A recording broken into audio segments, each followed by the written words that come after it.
تو کبھی یہاں کے بھی عرض کر دو گنج بخش فیض عالم مظہر میں ہدایت دے، تمہاری عقل پہ پتھر پڑ گئے. یہ حضور نبی علیہ السلام کا فیض ہے، ادھر سے نہیں خزانے ختم ہو گئے. انما انا قاسم اللہ یوتی، یہ نہیں ختم ہوگا. کہنے والے بھی سلطان الہند ہیں، یہ نہیں کہ زید نے کہہ دیا بکر نے کہہ دیا. دیکھو تجھے کہنے والے کون ہیں؟ گنج بخش فیض عالم مظہر نور خدا.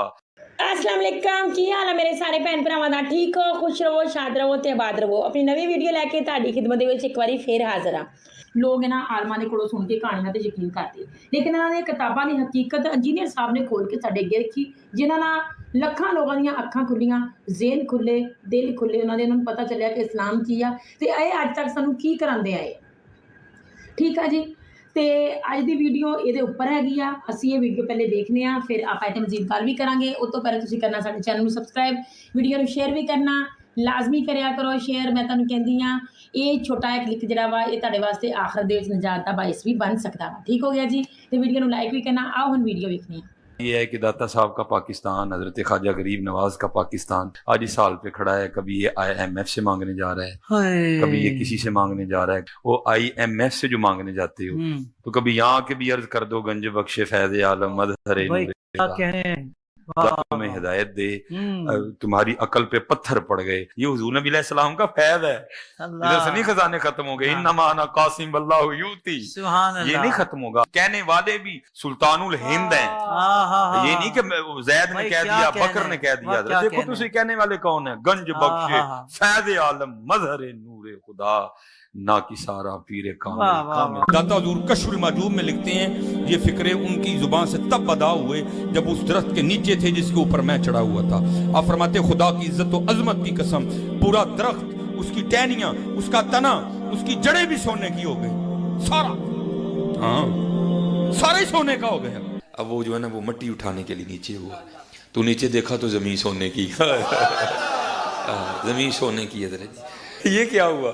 دائیں دیکھا تو سونا، بائیں دیکھا تو سونا، آگے دیکھا تو سونا، پیچھے دیکھا تو سونا. اب بابا جی نے کام کیا تھا، کیوں نہیں مٹی دیا ٹیماں پھڑان دیا. اور کہتا ہے حضور کہاں سے پکڑاؤں، مٹی ہے ہی نہیں، جہاں تک نظر جاتی سونا ہی سونا ہے. بابا جی ایک سوال ہے بابا جی، اگر آپ ہوا میں سونا نکال سکتے ہیں بابا جی تو دیش کی غریبی کیوں نہیں مٹا دیتے بابا؟ جواب بابا جی، جب آپ خود سونا نکال سکتے ہو تو ہم لوگوں سے چندہ کیوں لیتے ہو بابا جی؟ جواب ہریوم ہریوم ہریوم. یہ رانگ نمبر ہے، یہ رانگ نمبر ہے. آپ سے تو یہ کہہ رہے ہیں جناب کہ جی IMF سے کیوں قرضے مانگ رہے ہو اور خود تمہارے سارے بزرگ مرے ہوئے اور زندہ چندے عوام غریب سے مانگتے ہیں. اس وقت نہیں شرم آتی؟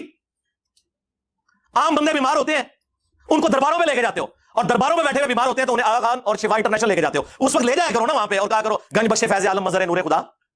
آج تک سنیا جے کڈے سیانے جے تو ہنو کہانی پیچھے لایا نے آپ انہوں نے پتہ بھی کیا ہوتا ہے، کچھ بھی نہیں ہوتا. حکمران تو آپ کی نظر میں فاسق ہیں، فاجر ہیں، مجرم ہیں. آپ تو نیک روحیں ہیں نا، ساری نیک روحیں پاکستان کی اکٹھی ہو کے جائیں درباروں میں اور جا کے ان سے ریکویسٹ کریں کہ جی ہمارا یہ IMF کا قرضہ اتار دیں، ہماری بجلی پوری کر دیں. 1965 تک تو آپ راوی کے پل پہ آ کے بم پکڑتے تھے. آپ کے دربار پہ بم ٹھوک کے چلا گیا ایک بندہ، وہ آپ سے نہیں پکڑا گیا. ہو سکتا ہے ان دنوں میں آپ کسی وزٹ کے اوپر ہوں تو مہربانی کریں اب تو اس ملک کے اوپر کوئی نظر کرم فرمائے. پوری دنیا میں بابوں کے جتنے واقعات ہیں نا جو مصباحی صاحب بھی سناتے ہیں، یہ کتاب 800 سال پہلے فرید الدین عطار نے لکھی ہے، جس کو منگولوں نے قتل کیا تھا. میں بھی منگولوں کی اولاد ہوں ہاں، لیکن اس ٹائم وہ کافر تھے، اللہ نے ان کو مسلط کیا مسلمانوں پہ. اب اسلام کی دولت سے سرفراز کر کے مجھے مسلط کر دیا ان کے اوپر. ہاں تو خود یہ نگاہیں مارتے رہے، اور جب منگول آئے تو منگولوں نے نگاہ نہیں ماری، تلوار مار کے بٹ چڑے ساری. ہاں انہوں نے نگاہ ہوتے ہی رہ گئی. تو فرید الدین عطار نے تذکرۃ الاولیاء میں بازید بستامی کے بارے میں لکھا ہے کہ لوگ ان کے اوپر خام خواہ الزام لگاتے ہیں، ان کے منہ سے تو اللہ بولتا تھا. اگر انہوں نے یہ کہہ دیا کہ قیامت کے دن محمد اور تمام نبی میرے جھنڈے کے نیچے ہوں گے تو اسے کیا فرق پڑتا ہے؟ وہ تو اللہ ان کے منہ سے بول رہا تھا. جی سورہ توبہ پڑھے. سب سے کرٹیکل جنگ نبی الاسلام کی مبارک زندگی کی غزوہ تبوک، 1.5 لاکھ کی فوج لے کر کیسر روم عرب کے بارڈر پہ آ گیا، دنیا کی سب سے بڑی سپر پاور. اور نبی علیہ السلام کے پاس صرف 30,000 جانثار صحابہ ہیں جن کے پاس سامان بھی پورا نہیں ہے، اور مخالفت میں 1.5 لاکھ کا لشکر. باقی صحابہ جا نہیں سکتے ساتھ. سورہ توبہ آیت نمبر 92 میں اللہ تعالیٰ فرماتا ہے کہ اے نبی علیہ السلام تمہارے پاس لوگ حاضر ہوتے ہیں کہ ہمارے لیے کوئی سواری کا بندوبست کر دیں، ہم بھی آپ کے ساتھ جائیں جہاد کے لیے. تو تم ان سے فرماتے ہو کہ میں کوئی ایسی چیز نہیں پاتا کہ جس کے ذریعے میں تمہاری مدد کر سکوں، تمہارے لیے سواری اور جانے کا ساز و سامان ارینج کر سکوں. تو تم دیکھتے ہو کہ یہ تم سے اس حال میں پلٹتے ہیں کہ ان کی آنکھیں آنسوؤں سے تر ہوتی ہیں اس غم کے سبب کہ وہ اپنے نبی کے ساتھ مل کر اللہ کی راہ میں جہاد نہیں کر سک رہے. تو اس وقت حضور علیہ السلام نے تو نہیں اوپر دیکھا تو سونا، درخت دیکھا تو سونا، ادھر دیکھا تو سونا. وہ تو ترمذی میں اوپر تلے 2-3 احادیث موجود ہیں کہ سیدنا عثمان غنی رضی اللہ تعالیٰ عنہ علیہ السلام نے اپنی جو دولت تھی حضور کے قدموں پہ نشاور کی تبوک کے موقع پر، اور نبی الاسلام نے انہیں جنت کی بشارت سنائی. نبی الاسلام کی تو کہیں یہ تعلیمات نہیں ہے کہ آپ کو پیاس لگے تو آپ جو ہے وہ 10 دفعہ دروشی پڑھ لیں، بھوک لگے تو 10 دفعہ آپ سبحان اللہ وبحمدہ سبحان اللہ العظیم پڑھ لیں. میرے بھائی اللہ نے دنیا کو اسباب کے ساتھ جوڑا ہے، تو آپ اس قسم کی چیزیں کیوں لوگوں کو بتاتے ہیں؟ نبی علیہ السلام کی تو کہیں یہ تعلیمات نہیں ہے. آپ نے تو ہمیشہ اسباب کو اختیار کرنے کا حکم دیا اور اس کے بعد مسبب الاسباب سے دعا مانگنے کا حکم دیا.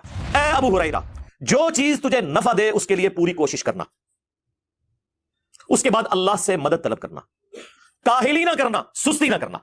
پھر بھی تیرے خلاف رزلٹ آ جائے تو پھر کہنا جو اللہ کی مرضی، اگر مگر نہ کہنا، اگر مگر شیطان کا دروازہ کھول دیتا ہے. لیکن یہ اینڈ پہ ہے، کوشش پوری کرنا، پھر اللہ سے مدد طلب کرنا. ہاں، گنج بخش فیض عالم نہیں، اللہ سے مدد.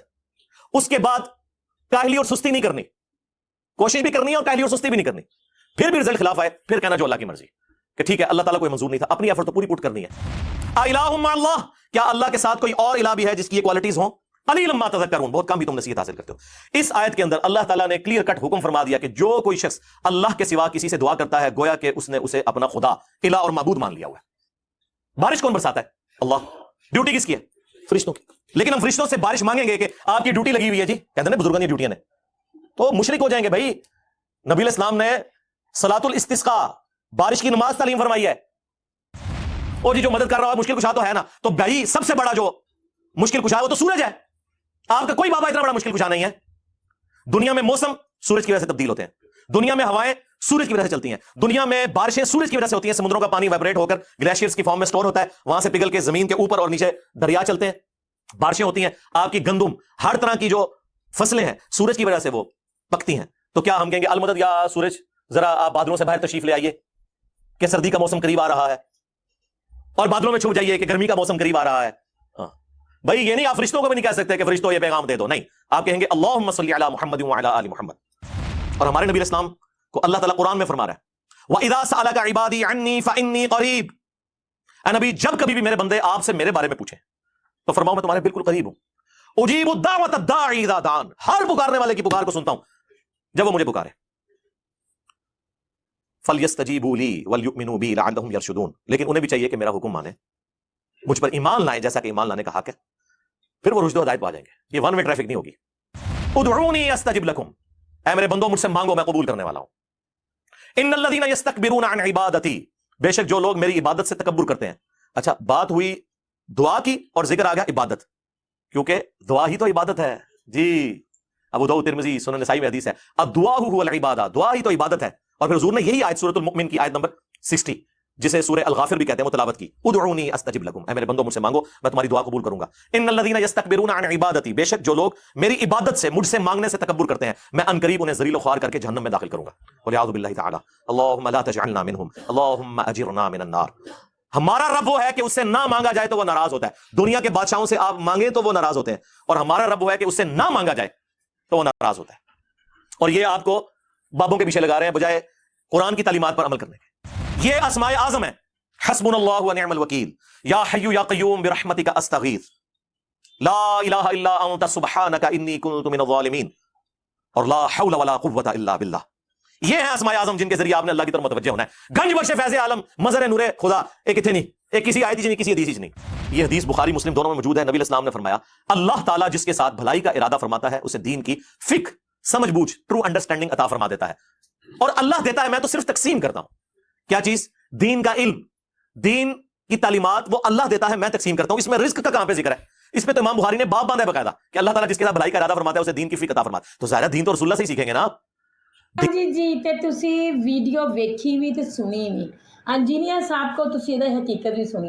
ਇਹ ਜਿਹੜੇ ਮਸਬਾਈ ਸਾਹਿਬ ਆ ਜਿਹੜੇ ਗਲਤ ਉਹਨਾਂ ਦੇ ਅਕੀਦੇ ਜਿਹੜੇ ਆ ਇੰਜੀਨੀਅਰ ਸਾਹਿਬ ਨੇ ਵਾਜ਼ਿਆ ਕੀਤੇ. ਇਹ ਲੋਕ ਪਤਾ ਨਹੀਂ ਕਿਹੜੇ ਮੂੰਹ ਦੇ ਨਾਲ ਫਿਰ ਇਹ ਗੱਲਾਂ ਕਰਦੇ ਆ. ਤੇ ਹੁਣ ਤੁਸੀਂ ਇਹਨੂੰ ਵੇਖਿਆ ਵੀ, ਤੁਸੀਂ ਕਮੈਂਟ ਦੇ ਵਿੱਚ ਆਪਣੀ ਰਾਏ ਦਾ ਇਜ਼ਹਾਰ ਕਰਨਾ, ਆਪਣੀ ਰਾਏ ਦਾ ਇਜ਼ਹਾਰ ਕਮੈਂਟ 'ਚ ਜ਼ਰੂਰ ਕਰਿਆ ਕਰੋ. ਇੰਤਜ਼ਾਰ ਰਹੇਗਾ, ਮਿਲਾਂਗੇ ਅਗਲੀ ਵੀਡੀਓ ਦੇ ਵਿੱਚ. ਉਦੋਂ ਤੱਕ ਤੋਂ ਸਾਨੂੰ ਤੁਸੀਂ ਇਜਾਜ਼ਤ, ਆਪਣਾ ਬੜਾ ਖਿਆਲ ਰੱਖਿਓ, ਰੱਬ ਸੁਣੇ ਯਾਦ ਰੱਖਿਓ.